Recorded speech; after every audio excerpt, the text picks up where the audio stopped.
14강입니다. 드디어 서브노트를 보게 됐습니다. 그동안 수학을 학습하시느라 정말 고생이 많으셨습니다. 그럼 우리가 고생한 내용이 얼마나 도움되는지 확인해보는 시간을 갖겠습니다. 여기 내용 중에 샬로우 러닝에 관계된 부분을 집중적으로 다룰 예정입니다. 마지막 협업 필터링은 이번 대상이 아닙니다. 가보겠습니다. 파라미터는 모델 파라미터이고요. 우리가 찾고자 하는 미지수 오메가를 찾는 거였죠. 이 오메가 벡터에는 웨이트와 바이어스가 있었죠. 즉 모델 파라미터는 우리가 모델을 만들기 위해 궁극적으로 찾아내야 하는 목표라고 볼 수 있습니다. 우리가 배운 하이퍼 파라미터는 뭐가 있었죠? 러닝 레이트와 BGD, 배치 그라디언트 디센트, SGD, 스타캐스틱 그라디언트 디센트의 절충점인 미니 배치에서 배치 사이즈가 있었죠. 하이퍼 파라미터는 우리의 모델이 정상적으로 수렴할 수 있도록 도와주는 값이라고 할 수 있습니다. 정상적으로 수렴하는지 안 하는지 판단하기 위해서 우리는 최적화 이론에 대해서 다뤘습니다. 최적화 이론은 완벽하게 학습했다기보다 맛만 본 거죠. 키워드를 보니까 학습률, 배치 크기가 보이네요. 하이퍼 파라미터죠. 은리칭 개수는 딥러닝에서 더 자세히 다룰 거지만 간단히 말씀드리면 우리 인공신경만 공부할 때 히든 레이어가 뭔지 잠깐 말씀드렸잖아요. 히든 레이어의 수가 많으면 차수가 높아지는 거죠. 신경망 하나가 퍼셉트론으로 직선인데 층이 많으면 직선이 많아지니까 차원이 높은 걸 훨씬 잘 표현하겠죠. 그럼 우리가 가진 데이터가 과연 어느 차원에서, 얼마나 높은 차원에서 가장 우수한 결과를 가지는 학습을 할 수 있느냐를 하이퍼 파라미터로 정의할 수 있는 겁니다. 지난 시간에 선형회귀로도 폴리노미얼한 커브를 얼마든지 그릴 수 있다고 했죠. 다항식의 차수가 얼마가 되던 지로치 안에서 가능하다고 그렇게 말씀드렸었습니다. 우리의 데이터가 몇 차 다항식에서 가장 잘 모델링 될까도 하이퍼 파라미터로 쓸 수 있습니다. 선형회귀에서 몇 차 다항식을 쓸까가 딥러닝에서 은리칭의 수를 정하는 거랑 개념상 유사합니다. 뒤에는 하이퍼 파라미터를 찾는 방법이죠. 랜덤 서치는 말 그대로 아무거나 넣는 거고요. 그리드 서치도 아무거나 넣는데 좀 더 체계적으로 순서대로 넣는다는 거죠. 우리가 배운 러닝 레이트와 배치 사이즈를 일정한 간격으로 두고 다 조합해서 넣는 겁니다. 이런 식으로요. 마뉴얼은 수동이라는 뜻이죠. 이것도 역시 아무거나 넣는 건데 우리가 도메인을 이해하고 있거나 랜덤 서치를 통해서 나온 결과로 직관을 발휘해서 넣으면 마뉴얼 서치인 겁니다. 결국은 다 아무거나 넣는 겁니다. 왜? 특별한 방법이 있는 게 아니라서 그런 거죠. 특히 딥러닝은 데이터 구조를 처음부터 알기도 힘들어요. 뉴럴 아키텍처 서치, NAS 기법 같은 것도 있지만 그래도 기본은 뭐다? 아무거나 넣는다. 그림은 참고하시고요. 모델 자동 생성이라고 돼 있는데 사실 모델 자동 생성도 그리디 서치나 베이지앙 옵티마이제이션이던 이런 거를 코드에 넣고서 자동으로 돌려서 가장 좋은 값일 때의 하이퍼 파라미터를 선택하는 방법입니다. 파라미터와 하이퍼 파라미터 개념 나왔고요. 그런데 이 말이 좀 걸리죠. 평균과 표준 편차. 평균과 표준 편차는 파라미터가 아니죠. 제가 파라미터 뭐라고 그랬죠? 웨이트와 바이어스. 평균과 표준 편차는 우리의 모델이 만들 수 있는 수입니다. 예전에 코드에서 봤었죠. 모델 변수를 선언하고 데이터를 학습하면은 모델 멤버 변수에 평균과 표준 편차 같은 걸 활용할 수가 있었죠.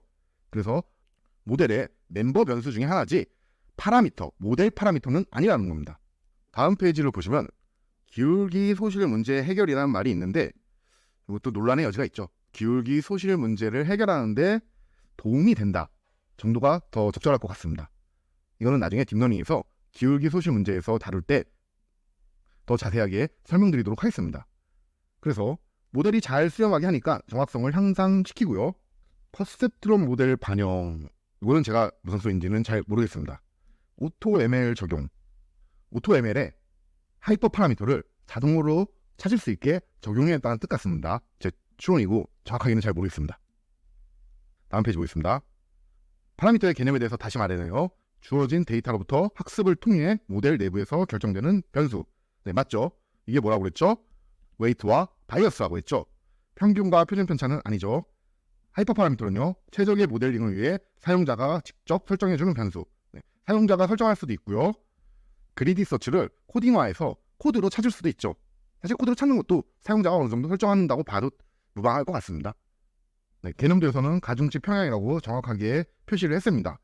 파라미터는 모델에 의해서 결정되고요. 모델 파라미터잖아요. 하이퍼 파라미터는 휴리스틱 기반으로 직접 설정. 네, 직접 설정하고 못 찾으면 다 찾아본다. 네, 특별한 방법이 없다. 계속 말씀드렸습니다. 이게 대체적으로 정리가 잘 됐는데요. 여기서 보면 경사하강법의 반복 횟수가 배치 사이즈와 에포크 수하고 좀 관련이 있겠죠.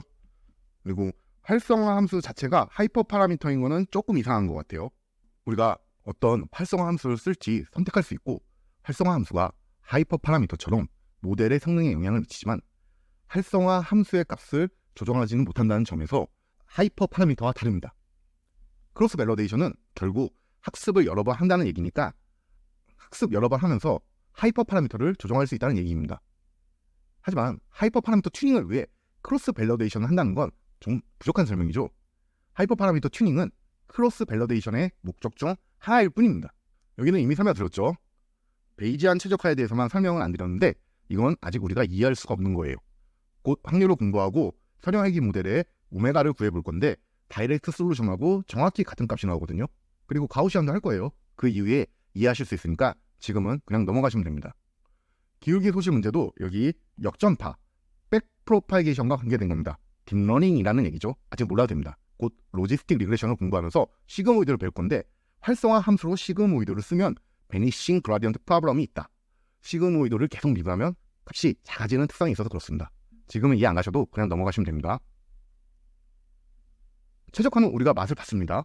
현재 우리가 알고 있는 선형회귀 문제는 무조건 컨벡스하지만 딥러닝의 복잡한 목적 함수는 컨벡스를 아는 게 중요하다. 그게 최적화 알고리즘과 관계된 얘기죠. 그라디언트 디센트 해야 되는데 목적 함수가 컨벡스 해야 디센트를 하는 게 의미가 있는 겁니다. 또 그라디언트 디센트에는 뭐가 있다? BGD, 배치 그라디언트 디센트, 스타캐스틱 그라디언트 디센트, 절충한 미니 배치가 있었죠. 그리고 손실 함수가 뭐였죠? 선형회귀에서는 로스 펑션 MSE 또는 SSE였습니다. 그리고 최적화 이론에서는 이거를 옵젝티브 펑션이라고 했다. 우리 그라디언트 디센트는 상당히 자세하게 공부했습니다. 한번 가봅시다. 글로벌 미니멈, 로컬 미니멈 다 공부했고요.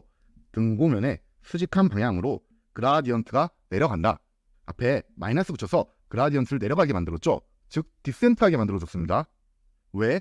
그라디언트는 늘어나는 방향이니까 마이너스를 붙여줘야지 이쪽으로 간다. 또한 이쪽에서는 음수니까 마이너스를 붙여줘야지 그라디언트가 이쪽으로 간다. 기억나시죠? 코스트 펑션은 로스 함수랑 거의 같은 겁니다. 일반적으로 시그마 붙여서 다 계산하는 걸 코스트 펑션이라고 하고요. 데이터 포인트 하나에 대한 것을 로스 펑션이라고 하는데 엄격하게 구분하지는 않는 것 같습니다. 그리고 여기 그냥 n분의 1이 아니라 2n분의 1이라고 돼 있죠. 분모에 2를 붙여준 이유가 있습니다. 우리 코스트 펑션 미분해서 그라디언트 디센트에 써먹을 거잖아요. 미분할 때 지수 2가 앞에 개수로 나와서 없어지면 계산식이 편해지겠죠. 그래서 2m으로 정의한 겁니다. 유튜브에 AI에서 아주 유명한 스탠포드 대학교 앤드류 NG 교수님 강의를 무료로 들을 수 있습니다. 그분이 EM에 대해서 이렇게 설명했습니다. 여기 가로 안에 I 이렇게 로테이션을 하는 것도 그분 강의와 강의 자료에서 확인하실 수 있습니다. 시간 되시는 분은 꼭 들어보세요. 그리고 이 부분은 나블라 LW 마이너스 이거와 같은 얘기죠. 미분값이라는 얘기입니다. 앤드류 NG 교수님 관한 여담 한마디 하면요. 그분이 인터뷰한 쇼츠가 있습니다. 질문이 어떻게 해서 전문가가 될 수 있냐는 거였는데요. 답변이 충격적이었습니다. 레귤러리티. 매일 옷 입고 이 닦는 것처럼 아무 생각 없이 공부하라는 거죠. 그러면은 공부할까 말까 하는 시간조차 아낄 수 있다고요. 코그니티브 로드를 줄여준다고 말씀하셨습니다. 저는 노는 걸 훨씬 좋아해서 엄청난 코그니티브 로드가 항상 있습니다. 동기부여 영상으로 한번 찾아보시는 것도 좋을 것 같습니다. 손실함수는 우리가 반복적으로 엄청 자세히 했습니다. MSE, SSE. 예측값에서 실제값 뺀 수를 제곱하니까 모든 데이터 포인트가 선 위에 있으면 완벽한 모델을 만든 거죠. 손실함수 값이 크면 수렴되지 않는다. 이 말 좀 이상하죠? 컨벡스 하지 않으면 수렴되지 않는 거고요. 이렇게 왔다 갔다 하면서 발생하는 거는 러닝 레이트 값이 클 때 이렇게 된다고 했었죠. 우리 초반에 단위 자체가 커서 손실함수 값이 크게 나왔던 거 기억하시죠? 이 표현 자체가 이상한 거예요. 말도 안 되게 예측해서, 즉 예측을 아주 잘못해서 손실함수 값이 크면 수렴하지 않을 수 있다. 이렇게 표현해야 돼요. 예측을 제대로 했어도 데이터 특성 때문에 손실함수 값이 엄청 클 수도 있습니다. 그럼 수렴하게 됩니다. 우리가 로컬 미니멈을 극복하기 위해서는 어떻게 해야 됐죠? 랜덤 이니셜라이제이션, 무작위 초기화를 멀티플 타임즈 여러 번 해야 되고요. 즉 초기 오메가 제로 잡는 것을 여러 번 반복해서 해야 된다는 얘기입니다. 또는 그라디언트 디센트 식에 수학적 변형을 줘서 벗어날 수 있다고 말씀드렸습니다. 여기 맨 위에 SGD가 있는 거는 스타캐스틱 그라디언트 디센트 식에서 주로 아래에 있는 수학적 변형을 준 모멘텀, 아다그라드 같은 기법을 써서 그렇습니다. SGD 특징이 뭐였죠? 에포크마다 하나의 데이터에 대해서 그라디언트 디센트를 업데이트하니까 많이 왔다 갔다 하고 로컬 미니멈에도 빠지기 쉽다고 했잖아요. 로컬 미니멈에 빠져나갈 수 있도록 이 기법들을 쓰는 겁니다. 근데 아직 우리는 이런 거 안 써요. 왜? 우리는 아직 컨벡스한 모델을 공부하는 중이에요. 나중에 다시 자세히 배우도록 하겠습니다. 오버피팅입니다. 선형 모델로 얼마든지 곡선을 만들 수 있다. 어떻게? x제곱과 같이 x차항을 높인 식도 결국 x제곱을 하나의 인풋 변수로 보고 선형 모델을 하면 된다고 했죠. 그래서 우리의 데이터를 학습할 때 모든 데이터를 우리의 모델이 그린 선 위에 있게 하면 어떻게 된다? 현재 트레이닝 데이터에 대해서는 에러가 최소화되지만 새로운 데이터에 대해서 우리 모델이 잘 설명하지 못한다. 결국 차원이 높아진다고 다 좋은 게 아니다. 그래서 차원의 저주라고 합니다. 이 부분은 바로 전 강의에서 자세하게 설명한 내용이니 넘어가도록 하겠습니다. 해결 방법에 제가 말씀드린 3개의 해결 방법이 있죠. 첫 번째는 언더핏을 주의하면서 복잡한 모델은 피한다. 두 번째, 데이터 수를 늘린다. 하지만 데이터 수 늘리는 거는 시간과 비용이 들어요. 그래서 레귤러라이제이션을 할 수 있다. 성형에서는 라쏘 리치, 곧 배울 겁니다. 딥러닝에서는 드랍아웃이 있다. 추가적으로 크로스 밸리데이션은 서브노트에서 지금 깔때기처럼 나오긴 하는데요. 교차 검증하면서 텍스트 데이터에 대해서 성능이 잘 안 나오면 오버핏했다고 판단하고 다시 훈련시키면서 가족한 문제를 해결할 수 있으니까 그런 의미로 추가한 것 같습니다. 드랍아웃은 딥러닝 관련입니다. 그래도 이해를 위해서 간단히 말씀드리면은 노드 하나가 퍼셉트런이라고 했잖아요. 직선을 구분하는 놈인데 그거를 꺼버려요. 그럼 우리가 쓸 수 있는 직선이 줄어들겠죠. 어떻게 될까요? 차원이 낮아지잖아요. 하이퍼 파라미터에서 은희층의 개수, 히든 레이어 줄인 것처럼 뉴런이 꺼지니까 차원이 확 내려가는 거예요. 여기처럼 50%를 꺼버리면 차원이 50% 내려가는 거겠죠. 이렇게 해서 오버핏 문제를 해결할 수 있는 겁니다. 지금은 이렇게 직관적으로 이해하시면 되고요. 사실 나중에도 이 정도 이해하시면 될 것 같아요. 마지막 차원 축소는 매트릭스에 대한 수학적 백그라운드가 있어야 돼서 PCA 토픽 다룰 때 자세하게 하겠습니다. 14강 마치겠습니다. 이상입니다.